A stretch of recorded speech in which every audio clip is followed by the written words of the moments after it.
Derek Carr and Johnny Manziel were both drafted in the 2014 NFL Draft. Carr was asked about Manziel and his struggles. Carr said, "I spent a lot of time around him. He's such a good dude. Hopefully one day he'll reach out. I'd be able to talk to him and be a friend to him. He's still young, so hopefully he'll get another chance someday and he'll be all right." Manziel responded on Twitter saying, "Appreciate that, Derek Carr. Wish you nothing but the best, and I'll gladly take you up on that offer." We're joined once again by Chris Carter. Chris, do you think that Carr could help Manziel? Absolutely. I mean, there's a tremendous stigma attached to addiction and people reaching out. And I've actually been working with the company, Ambrosia Treatment Centers, and we're trying to remove that stigma from people. And we do recover. We are addicts. We are drug addicts. We are alcoholics, but we do recover. It's a fact. 24 million Americans are addicted to alcohol or drugs. Only 2 million of them are actively seeking treatment.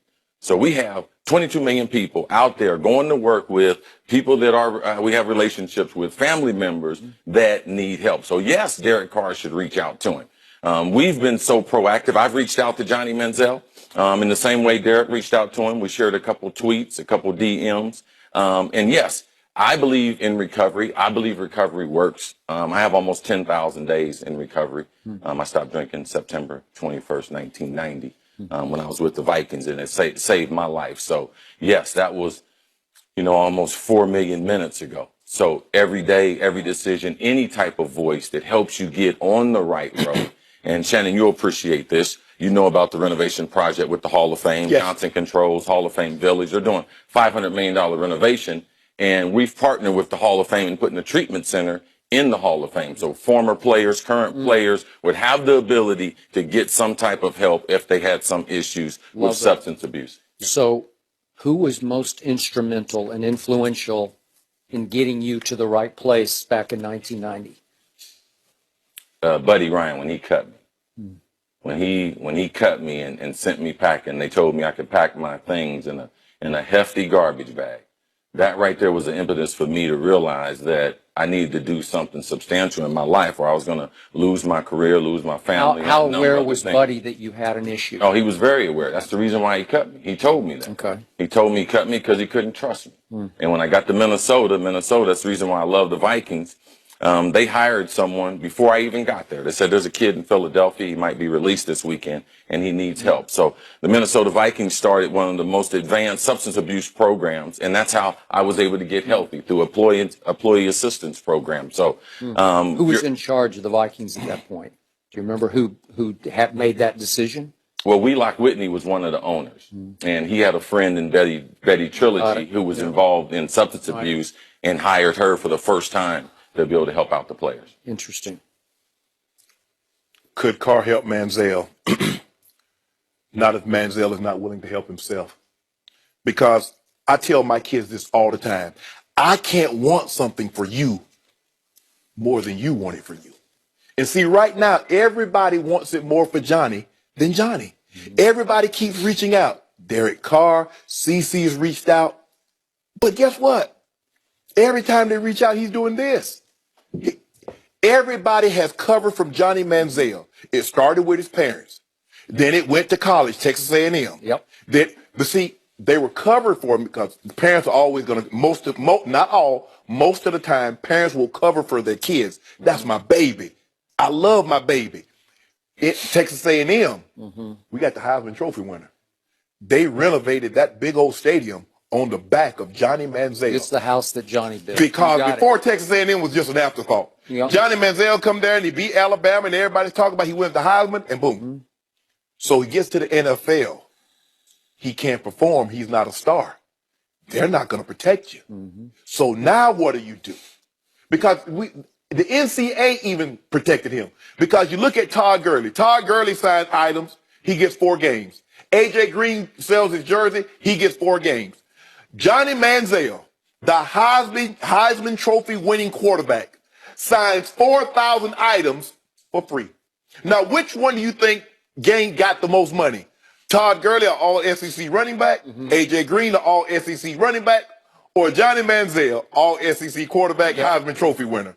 But the NCAA believed that he signed 4,000 items for free. Well, they didn't quite believe it because they made him sit the first half of the Rice game. That's you. it. Period. End of story. And so, look, Johnny's about BS. Johnny's not trying to get help. He sent out a tweet a couple of months ago talking about this was his last day drinking. He about to get serious. He's about to make a comeback.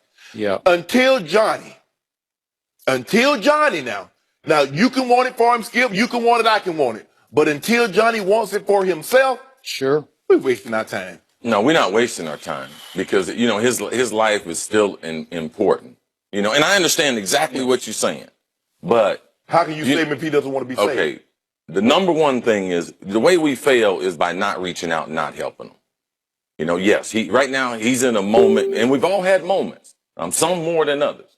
So for me, it pulls on my heartstrings because I see a lot of myself in Johnny. And I wonder where my life would be if I hadn't one time got that power to have control over my life and the things that were going to go into my body. But that was a learned behavior. And it was a commitment by me, Shay. You're right. I made up my mind one day. I was sick and tired of being sick and tired. And I felt embarrassed and I felt like that I could be a great player. So for me, I believe people, no matter what variety it comes into, one day Johnny's going to get the message. And to me, it's not about playing football. It's about the rest of his life. Right. Because my career's been long over with. I stopped playing last game in 2002. But the ability to be able to live and make good decisions and have that power, man, it's worth reaching out to him for us, Skip. I hear you. I know Johnny. And as Derek Carr said, he's a good dude with a bad problem. That deep, dark, he's got the demons. You know the demons. And I said before Johnny was drafted that I'm all in unless he's got an alcohol problem, and it looked like he did at Texas A&M. I also was being told he had deeper problems than alcohol. Not that alcohol isn't the worst, but he had a problem with something that hurts you quicker. You got it. Yes. Thank you.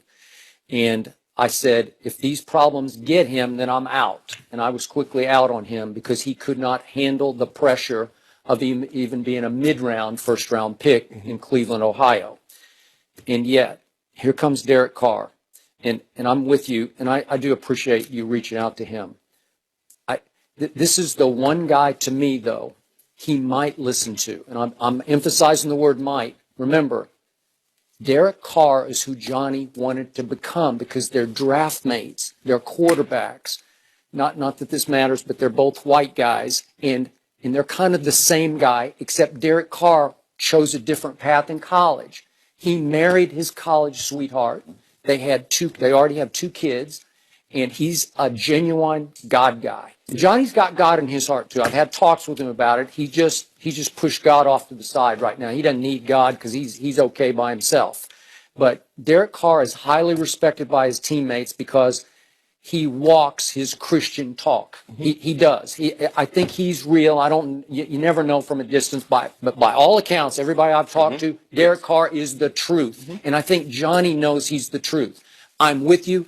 In the end, it's you first. You have to make, you made a choice. Buddy forced you to the edge of the cliff, and then you didn't fall off the cliff. You said, no, I'm going to hang on right here. And the Vikings helped save your life.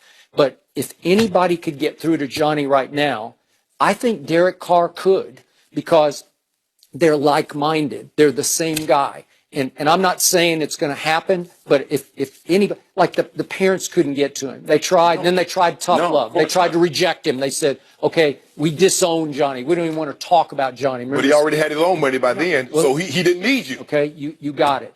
And all those buddies of his, I despise it because they're all enablers. You know how they all are. You'll be okay, Johnny. Next month. We'll get them next month, right? And then they're at this club, and I can't read page 6 enough in the New York Post because every day it's like he's in Miami, and then he's in Austin, and then he's back in Beverly Hills, Sunset Boulevard. He's everywhere at a club a night.